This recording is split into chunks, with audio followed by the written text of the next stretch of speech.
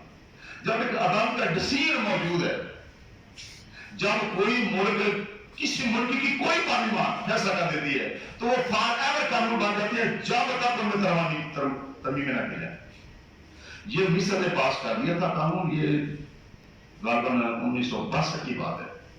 تو جب اس دور میں یہ قانون بن گیا تھا جس سے یہ زادی غیر کے ساتھ نکاح نہیں کر سکتی، تو یہ پاکستان میں بڑا مسئلہ جو کھڑا ہو گیا۔ ہمارا صرف یہ مطالبہ، ہمارا کوئی سیاسی مطالبہ نہیں ہے، نہ ہمارا کوئی سیاسی ایجنڈا ہے، نہ ہم کسی کی دیرزاری کرنا چاہتے ہیں. ہم صرف مطالبہ ایک ہی ہمارا یہ ہے کہ پیغمبر کی بیٹیوں کو تحفظ ملنا چاہیے. اگر وہ کمزور ہو تو کا وصول نہیں کر سکتی، وہ صدقہ لے ہی نہیں سکتی. اس کا ایسا سوچ ہونا چاہیے تاکہ وہ اپنے بچوں کو پاس میں گزارا کر سکے. اور دوسری بات آسان نہیں ہے، میں نے یہ بک لکھی ہے، کم لوگ کام کرتے ہیں. جس آدمی نے پہلی بار یہ ٹوٹا کار بنوائی تھی، اونڈا ٹوٹا کی گاڑیاں بیک بورڈ، تو ہم کو ریئلٹی نہیں ملتی. آج جب گاڑی ٹوٹ تو دوسرا کوئی آتا نہیں. تو جس محمد نے تمہیں دین دیا اس کا ریالٹی کیا ہے، اس کا حق کیا ہے، تو اس بچاؤ اس کا اللہ پوری کلام میں ریالٹی موجود ہے. جو چیز کوئی بھی کریٹ کر رہا ہے، جب تک وہ چیز رہتی ہے اس کے بنانے والے کو اس کا عادل ملتا رہتا ہے. اور ہمارے کائنات کے بانی رحمۃ اللہ عالمین نے بانی شریعت اسلامی نے فرمایا تھا من سن سنتا حسنا، جو کوئی اچھا کام کرے گا، ومن عمل علیہا، جو اس پہ کام کرے گا، جب تک وہ سنت قائم رہے گی، جتنا عوام کو فائدہ ملے گا اتنا پہلے آدمی کو ملے گا. جب رسول نے اتنا بڑا خوبصورت دین دے دیا ہے تو جتنے لوگ اس کا عمل کریں گے اجر ان کو چاہے گا. جب ریالٹی میں یہ بات موجود ہے تو پیغمبر کے خاندان تم دیکھ کے آئے ہو، پیغمبر تم کو سب کچھ